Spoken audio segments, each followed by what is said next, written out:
My fiancée drained my card to buy her ex a gaming setup for Christmas, then gave me nothing saying, "Real men don't beg women for gifts. Stop acting like a little bee." So I got brutal revenge. Subreddit. Let me tell you about the Christmas that ended my engagement and kicked off a 6-month war that completely wrecked my ex-fiance's life. I, 29 male, work as a fleet logistics coordinator for a regional shipping company, solving problems when trucks break down at 3 in the morning. The kind of job where you handle chaos all day and nobody thanks you until something goes catastrophically wrong. My fiancée Greer, 27 female, worked as a social media coordinator for a pet influencer account. Yeah, you read that right. She managed Instagram and TikTok for someone's golden retriever that had 2 million followers. Her job was literally posting videos of a dog wearing costumes and writing captions in baby talk. Made decent money somehow, which still blows my mind. 48 grand a year to make a dog internet famous. The owner was some tech exec's wife who'd turned her hobby into a business.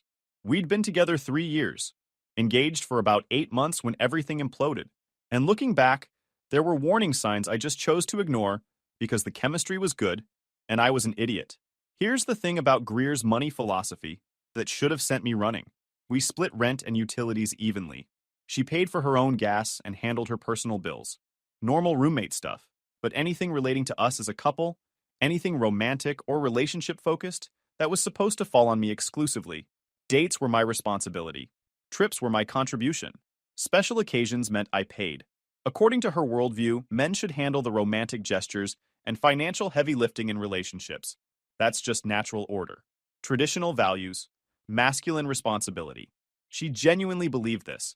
Grew up watching her dad handle every dinner check, every vacation, every gift for her mom, while her mom handled the household and emotional labor. Her parents had been married 32 years running that same playbook. Her dad never complained about it. Seemed proud of it, actually. Greer saw that growing up and absorbed it like gospel. In her mind, that's just how functional relationships worked. The man provides the romance and experiences. The woman provides the emotional support and stability. Separate roles. Equal value. Made perfect sense to her. The wedding was set for late March. Her parents were covering the venue and catering. I'd been saving for the honeymoon.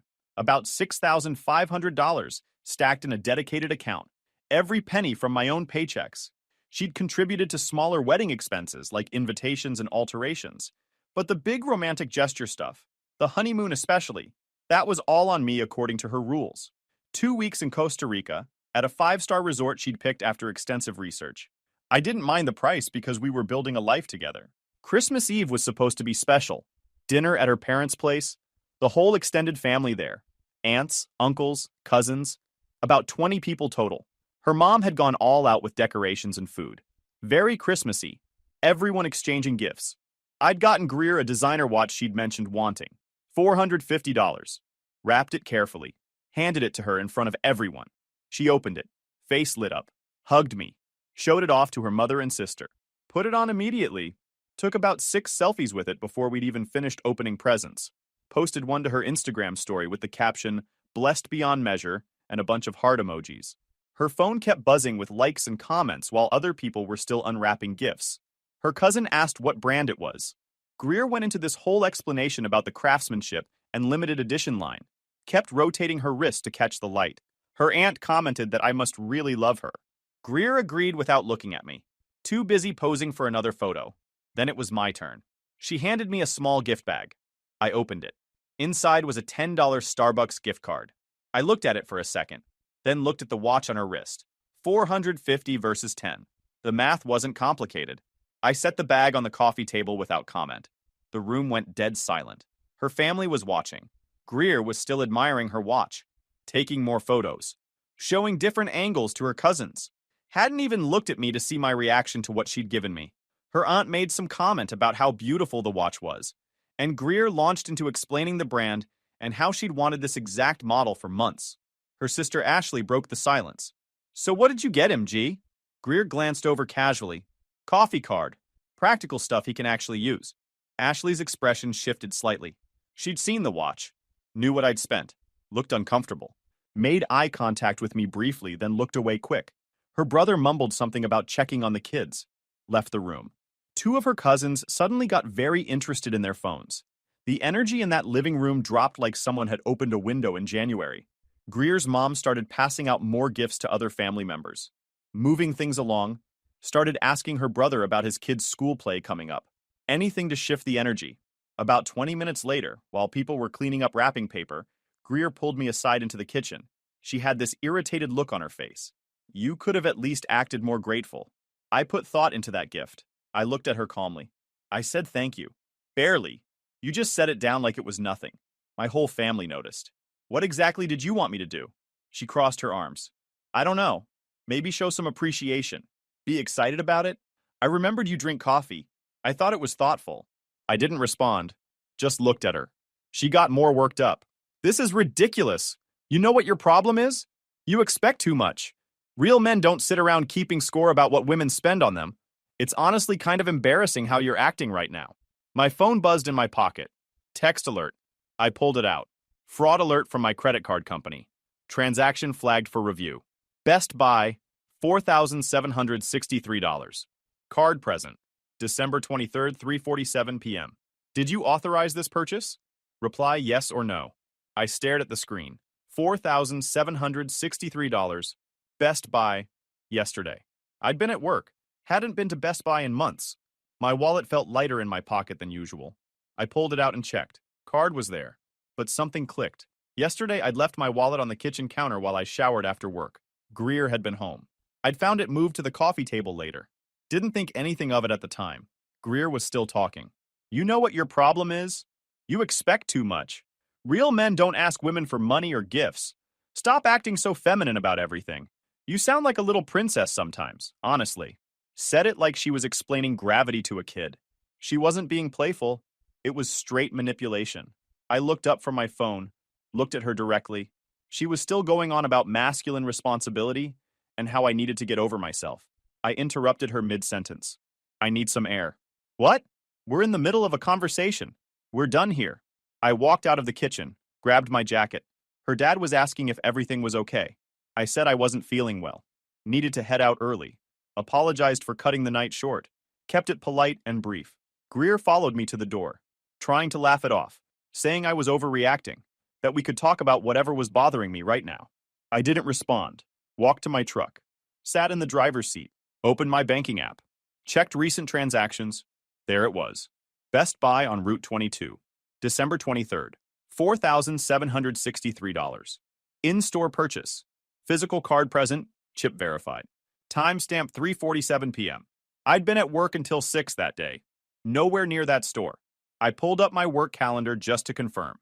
Had a meeting with the dispatch team at 3:30 that afternoon. Checked my email timestamps from that day. Sent messages at 3:52 p.m. and 4:18 p.m. from my work computer. Clear alibi that I was nowhere near that Best Buy. I called the credit card company right there in the driveway. Told them I was reporting the transaction as unauthorized. Card was in my wallet right now. Someone else had used it. The rep walked me through the fraud reporting process. Put a freeze on the card immediately. Said I'd need to file a police report. That someone in my household using the card without permission complicated things legally, but they'd process the dispute. I gave them all the information they needed, confirmed my identity, verified recent legitimate charges. They froze the account within minutes. Greer texted while I was still on the phone. Where did you go? Everyone's asking. You're embarrassing me. I didn't reply. Drove home, got there first, sat on the couch, waited. She arrived about 40 minutes later, came through the door looking annoyed. Started immediately with how I'd ruined Christmas, how her family was asking questions, how her dad thought I was being childish. I stood up. Pack your stuff. You're leaving. Tonight. She stopped mid-sentence. What? You heard me. Get out. I'm done. Her expression shifted from annoyed to confused to defensive in about 2 seconds. You can't just kick me out. We live here together. Lease is in my name only. You've got until morning to get your essentials. Rest of your stuff you can coordinate pickup later. But you're not staying here another night. This is insane. What is wrong with you? I know about the Best Buy charge. $4,763 on my card. You took it without asking. Her face went carefully neutral. That flicker of panic before the lies started. I don't know what you're talking about. Yeah, you do, and I'm suing you for every penny. Reported it to the bank. Filing a police report tomorrow. Get out. She started crying. Real tears this time. You're being ridiculous. Can we please just talk about this like adults? No, there's nothing to talk about. You stole from me. Pack your stuff and leave. I didn't steal anything. God, you're such a jerk sometimes. You're being completely close-minded about this. Close-minded about theft? Try again. She wiped her eyes, voice getting sharper. You don't even know what happened. You're just jumping to conclusions because you're jealous. Jealous of what exactly? Of me having friends. Of me having a life outside of you. This is about Reese, isn't it? So she was going there, already trying to flip this into me being controlling. This is about you using my credit card without permission. That's theft. And yeah, I'm suing your butt for it. Oh my God, you're insane. Suing me? Over a misunderstanding? This is why we have problems. You blow everything out of proportion. Pack your stuff. You've got 1 hour. She looked at me like I'd slapped her. Where am I supposed to go? Not my problem. Should have thought about that before stealing from me. I can't believe you're doing this. Over money. This is who you really are, huh? Just petty and vindictive. 1 hour. Then I'm changing the locks. She grabbed her phone, started texting someone frantically. Probably her parents or Ashley. Tears streaming down her face, but her jaw was set. Angry crying now. Fine, I'll leave. But I'm coming back when you've calmed down and we're going to talk about this properly. You can't just end 3 years over nothing. I'm perfectly calm. And this isn't nothing. Don't bother coming back unless it's to return my money. She went into the bedroom. I heard drawers slamming, hangers scraping. She was throwing stuff into bags without any organization, just grabbing whatever she could reach. 20 minutes later, she came out with 2 duffel bags, eyes red and puffy, mascara smeared. You're going to regret this. When you realize how stupid you're being, don't come crawling back. I didn't respond. Held the door open. She walked out, slammed her car door hard enough that I heard it from inside. Tires squealed as she pulled out of the parking lot. I locked the door behind her, sat back down on the couch. Tomorrow I'd file the police report. Tonight I was changing every password she might have access to. But first, I needed to know exactly what I was dealing with. Woke up early, around 7 in the morning. Greer had texted twice overnight. First one at 2:34 a.m. saying she was staying at Ashley's and that I was making a huge mistake. Second one at 6:12 a.m. asking if I'd calmed down yet. Ignored both. I had the apartment to myself. Her iPad was still on the kitchen counter. She'd grabbed her phone and laptop but forgot the tablet in her rush to leave. Same password she'd used for years. 4 digits. Her birthday backwards. Opened her messages. Searched for Reese. Found him immediately. They'd been talking daily for 5 months. Not occasional check-ins. Constant communication. Good morning texts. Inside jokes. Long voice memos about her frustrations. Things she supposedly couldn't share with anyone else. The messages started mid-July. He'd reached out first saying he saw her engagement announcement on Facebook and wanted to congratulate her. She responded thanking him. Said it felt surreal to be getting married. Within a week, they were texting daily. By August, the boundary line had completely disappeared. I scrolled through weeks of messages. Her complaining about me forgetting to take out the trash. Him validating her frustrations. Her venting about my long work hours. Him saying she deserved better attention. Every minor relationship friction turned into ammunition for whatever they were building. Then, I found the thread that led to the gaming rig. November 29th, 9:43 p.m. Reese mentioned wanting a serious gaming setup but being unable to afford one. All his friends had incredible rigs, and he was stuck with a 5-year-old laptop. Said he felt left out when everyone was playing together online. Made it sound pathetic and lonely. November 30th, 2:17 p.m. Greer's response. I'm going to make that happen for you. You absolutely deserve something good in your life. Let me handle it. His response. You're seriously incredible, G. I don't know what I did to deserve having you back in my life. Your man is extremely lucky. Her response made my blood run cold. He doesn't appreciate me the way you do. Never really has. 3 years together. Ring on her finger. Wedding date set. And she's telling her ex I don't appreciate her while plotting to use my money for his Christmas present. I kept scrolling. Found more. December 18th, she'd asked him to send his exact specifications for the build. Monitor size. Graphics card preferences. RGB lighting or not. He sent a detailed wish list like a kid writing to Santa. She responded with heart emojis and told him to be patient. After she bought the setup, she sent photos. The receipt showing the exact components. Asus ROG monitor. RTX 4070 GPU. The box is in her trunk. Him unboxing everything. The assembled rig glowing with RGB lights. Him grinning next to his new gaming throne. There were at least 15 photos documenting the whole process, like she was a proud parent on Christmas morning. December 24th, 11:32 p.m. His message after setup. When can I thank you properly for this? I miss you, G. Been thinking about us together lately. More than I probably should. Her response. Soon. Things are complicated right now, but we'll figure it out. Promise. Things are complicated. Meaning me. I was the complication. I screenshotted everything. Sent it all to my email. Documented the credit card situation with dates and her explanations. Cleared my activity from her iPad. Put it back exactly where I found it. Now I had ammunition.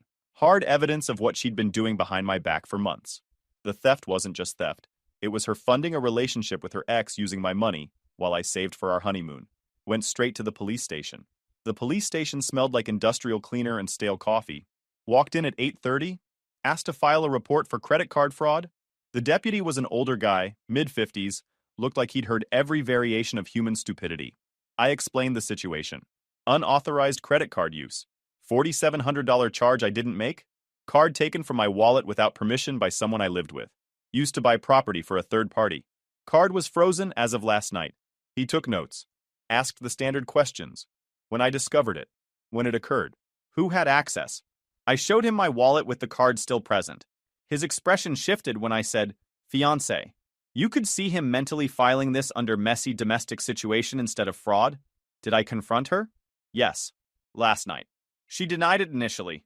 Got defensive. Claimed I was jealous of her having friends. Did she have permission? Absolutely not. He finished the report. Handed me a case number.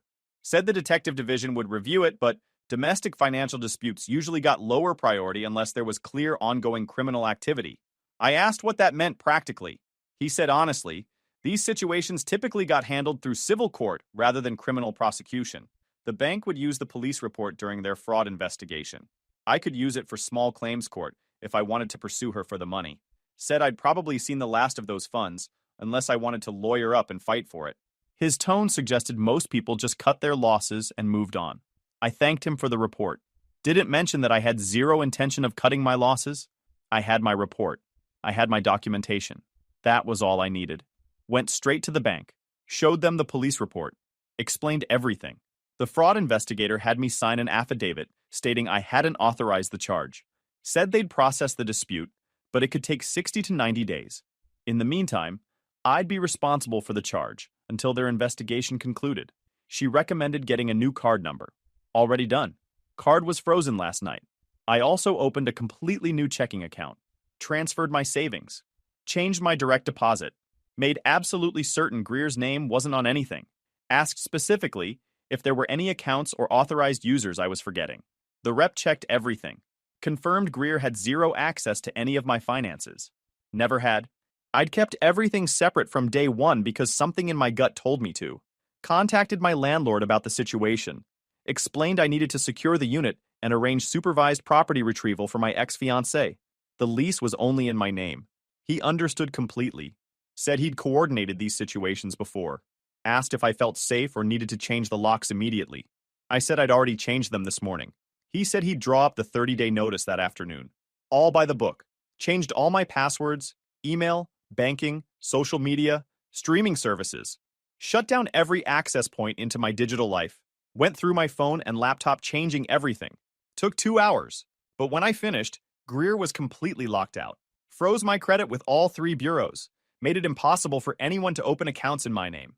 By evening of December 25th, less than 24 hours after discovering the theft, I'd systematically torn apart our shared life piece by piece.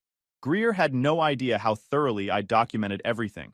She also had no idea that I knew about every single message she'd sent to Reese. Greer showed up 3 days later. Didn't text, didn't call, just knocked on the door like she still lived there. I opened it to find her standing there with Ashley, both of them carrying empty boxes. Greer had that same fake smile plastered on, the one that said everything was fine. Hey, babe, came to grab some of my stuff. Ashley's helping. Babe, like we were still together. Like she hadn't just burned through $4,700 of my money on her ex's gaming setup. I didn't move from the doorway, just stared at her. She shifted her weight. Can I come in? No. Her smile flickered. What do you mean, no? Ashley stepped forward, decided this was her moment to play peacemaker. Look, I know you two are going through something, but you need to understand that Greer has friends. People who need her support. You should be happy she's generous enough to help them. That's who she is. That's what you signed up for. I turned my eyes to Ashley. Let the silence hang there for a second. You done? She blinked. I'm just saying, I read the messages. All of them. 5 months of daily conversations with Reese, her ex, planning what gaming setup to buy him, complaining about me, talking about missing him, about figuring things out, about when she could thank him properly. Greer's face went white. Ashley's mouth opened. Nothing came out. So yeah, real generous. Using my credit card to buy her ex a $4,700 present while I save for our honeymoon? You're right, I should be thrilled. Greer found her voice. You went through my private messages? Your iPad was sitting on the counter when you walked out. Unlocked. I saw everything. That's a violation of my privacy. And stealing from me isn't? Take off the ring. Her hand went to it instinctively. What? The engagement ring. You're not keeping it. Take it off. This is mine. You gave it to me. Conditional on marriage? We're done. Ring goes back, now. Ashley grabbed her sister's arm. Gee, maybe just... Greer jerked away from her. No, this is mine. I leaned against the doorframe, kept my voice level. You can take it off and hand it over, or I can add $3,000 to the lawsuit I'm filing for the credit card fraud. Your choice, but you're not walking away with it. Lawsuit? Her voice cracked. You're bluffing. Already filed the police report. Small claims paperwork goes in Monday. You'll get served at work. Sheriff hands you court papers in front of your entire office. But sure, call it a bluff. She stood there, hands shaking, eyes darting between me and Ashley. Ashley didn't say anything this time, just looked at the ground. Greer pulled the ring off, held it for a second, then threw it at my feet. Pick it up and hand it to me now. Why are you acting like this? I said pick it up. Fine. I pocketed it. Now the watch. She looked down at her wrist. The designer watch was still there. $450. Her Christmas present. What? Take it off. You're not keeping that either. You can't be serious. Dead serious. Take it off and hand it over. Her face went red. This is petty. This is so petty. You've got 10 seconds or I add it to the lawsuit too. She fumbled with the clasp, hands shaking, pulled it off and shoved it at me. I took it, checked it over. No scratches. Put it in my other pocket. You've got 20 minutes to get your stuff. After that, I'm locking the door. 20 minutes? I can't get everything in. Then you'll come back another time. Coordinate with the landlord. I won't be here. Ashley tried again. Can we please just talk about this like adults? I shut the door in her face. Heard muffled arguing outside. Greer's voice getting louder. Ashley trying to calm her down. Then the door opened. Just Greer. Ashley stayed in the hallway. She walked past me without a word. Went straight to the bedroom. Started grabbing clothes, throwing them in boxes, moving fast. I stood in the living room, arms crossed. Didn't help. Didn't interfere. Just watched. 15 minutes later, she came back out. 3 boxes stacked in her arms. Face blotchy from crying. She stopped at the door. Set the boxes down. Looked at me one last time. You're a cheap man. You know that? Cheap and cold. But I loved you. I really did. Deeply. I didn't respond. She picked up the boxes. Walked out. Ashley was still in the hallway. Started to say something. Greer cut her off. Just help me carry these. They both left without another word. I closed the door. Locked it. Stood in the silence. I called my cousin the next morning. Civil attorney.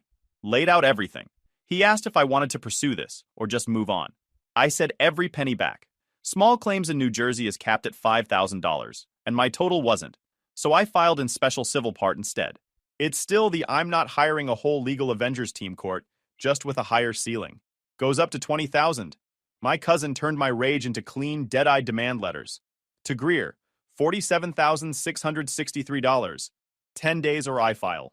To Reese, return the equipment or pay equivalent value. Same deadline. Both letters spelled out the facts. Unauthorized charge, police report, documented messages. Professional but firm. No emotion. Just consequences. Sent them certified mail. Signature required. Tracking bookmarked. Greer signed 2 days later. Called screaming. Said no judge would side with me. Called me vindictive and petty. I told her she had 8 days left. She hung up. Reese signed 3 days later. Complete silence. Probably thought I was bluffing. 10 days passed. Neither paid. Neither returned anything. Filed 2 separate cases in special civil part. $180 in filing fees. Got hearing dates. Different weeks. Same courthouse. Had them both served at work. Public. Embarrassing, Greer called after getting served. Sheriff walked right into her open concept office and asked for her by name. Everyone saw. Her boss stood up at his desk and called her over while people stared. I reminded her she could have avoided this. Reese called 2 days later. Said Greer gave him a gift. Said he didn't owe me anything. I explained calmly. The money was stolen. I had documentation. Police reports. Messages showing he knew she was engaged. Property bought with stolen funds. He said I was crazy. I said bring that to court. Neither of them knew how thoroughly I'd documented everything. Greer's hearing came first. Standard special civil part courtroom. Bland government building. About a dozen other cases on the docket. The judge moved through cases like he had somewhere better to be. Our case got called. Greer showed up with a lawyer, young guy. Her parents had paid for representation. Probably cost them $1,500. Could have just paid me back, but pride's expensive. The judge looked at the file. Unauthorized credit card use and return of engagement ring. Plaintiffs claiming what amount? $4,763 for the card. $3,000 for the ring, Your Honor. Her lawyer jumped in. Started his pitch about reasonable belief she could use the card, that they were engaged, that the ring was a completed gift. The judge looked up. Was her name on the account? Her lawyer's confidence wobbled. No, but did she ask permission? Greer spoke up, voice shaky. I was going to tell him, but it slipped my mind. The judge flipped through my evidence. Bank statements, police report, screenshots from November showing her planning it, telling Reese weeks beforehand she'd handle it. The courtroom went quiet. Unauthorized use. Police report filed. Defendant admitted taking the card. Judgment for plaintiff. $47,663. Ring is conditional property. Marriage didn't happen. Defendant must return the ring within 30 days. 90 days to pay the monetary judgment. He looked at Greer. Failure to comply, I sign execution paperwork. Next case. Gavel. 15 minutes total. Greer was crying as we left. Her lawyer looked angry he'd wasted his morning. Her parents were waiting outside. Her mom stared at me like I'd destroyed their family. Her dad wouldn't make eye contact. I walked out feeling vindicated. Reese's hearing was the following week. The judge had that kindergarten teacher stare that made grown men uncomfortable. She reviewed the file in silence. Unjust enrichment. You received property purchased with stolen funds. This judgment is secondary to the plaintiff's claim against the primary defendant. If plaintiff recovers the full amount from the primary defendant, you're released from monetary obligation. However, you still must return the equipment within 30 days, or if the primary judgment remains unsatisfied, pay $4,763. 90 days. Reese tried to argue. She cut him off. We're done. Gavel. In the parking lot, he tried talking to me. Said this wasn't right, that he was just a friend caught in the middle. I stopped. Looked at him. You knew she was engaged. You knew she didn't have that money. You still took expensive gifts and encouraged whatever she was building. Now you deal with consequences. He had nothing to say. I drove home feeling lighter than I had in months. Greer couldn't pay. Never saved anything. Lived paycheck to paycheck despite decent money. Spent it all on clothes and brunch and Instagram-worthy experiences. Her parents refused to help initially. Her dad called. Said this was ridiculous. That real men don't take women to court. I reminded him his daughter stole from me and lied repeatedly. That I'd won legitimate judgments. He called me petty and spiteful. Said I'd regret making an enemy of their family. I told him to have a good day and hung up. Around day 60, Greer started getting desperate. The judgment was public record. Her credit tanked. The pet influencer agency found out after someone Googled her name. Her boss stopped assigning her high-profile campaigns. Started questioning her judgment in team meetings. She tried calling. I didn't answer. Left voicemails. Some angry. Some crying. Some negotiating. Offered installments. $50 a month. Offered volunteer work. Apology letters. Anything except what I wanted, which was my money. Day 85, her parents caved. Her dad called, voice tight. Asked for my address. I gave him the P.O. box. The check arrived 2 days later. $47,663. Her father's handwriting. Memo line said, final payment. I deposited it immediately. Filed satisfaction of judgment with the court. Reese took longer. No cash. Didn't want to return the equipment. Tried stalling. Day 89, some bargain attorney called. Said Reese wanted a payment plan. I said no. Court order was clear. 90 days. The lawyer said be reasonable. That Reese was barely making it. I said he had one more day. Then I'd file for execution. Day 90 came and went. No payment. No equipment. NJ lets you collect through bank levies for civil judgments. I filed the paperwork for a writ of execution for a bank levy, paid the fees. Once the sheriff served it on his bank, they froze whatever was in there. Didn't warn him first. Reese's rent payment bounced. Card got declined buying groceries. 2 days later, he sent me a photo like I was tech support. A neon paper taped to his apartment door saying, "Notice to quit." No explanation. Just the picture and 3 missed calls. Then he called me sounding panicked, like this was some banking glitch he could whine into reversing. "My account's frozen. I can't access my money." "What did you do?" "Court order. Your account's attached until the judgment's satisfied. You had 90 days.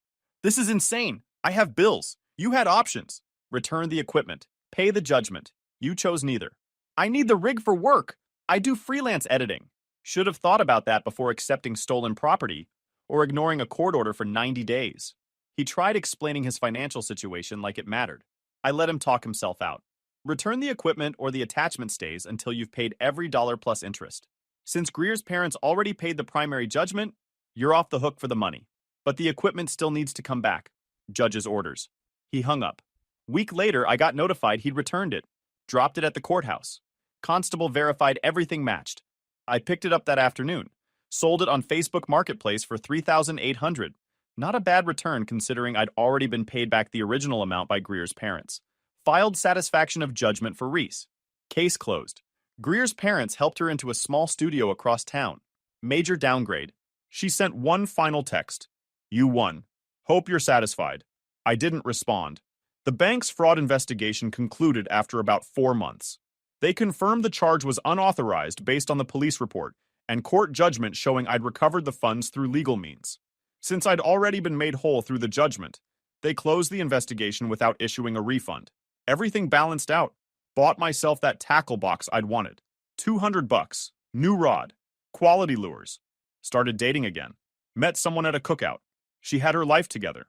Owned her car. Had a retirement account. We split checks without drama. She asked about my last relationship. I gave her the short version. Her ex pulled something similar. We bonded over red flags. Didn't last. Different life goals. Parted as friends. No drama. No theft. No lawyers. Progress. About 8 months after court, I ran into Greer downtown, coming out of a coffee shop. She looked different. Tired. Hair in a messy ponytail. Clothes that didn't fit right. The designer watch was gone. I could have walked past. Didn't. She looked up. Saw me. Surprise? Anger. Then desperation. "Can we talk? Please?" I didn't respond. I lost everything. My job. My apartment. My boss found the court records and fired me. I can't get hired anywhere because it shows up on background checks. That's what happens when you steal. I made a mistake. One mistake and you destroyed my entire life. You made calculated choices for 5 months. She wiped her eyes. Mascara smeared. Reese doesn't even talk to me. He blamed me for everything. I'm living in a studio working retail because nobody else will hire me. I started walking past her. She grabbed my arm. "Wait, please?" I looked at her hand until she let go. I was wrong. About everything. I threw away the best thing I ever had. I miss you. I miss us. Can we try again? I'll do anything. I looked at her. Saw the desperation. The regret that hit too late. No. Please, I learned my lesson.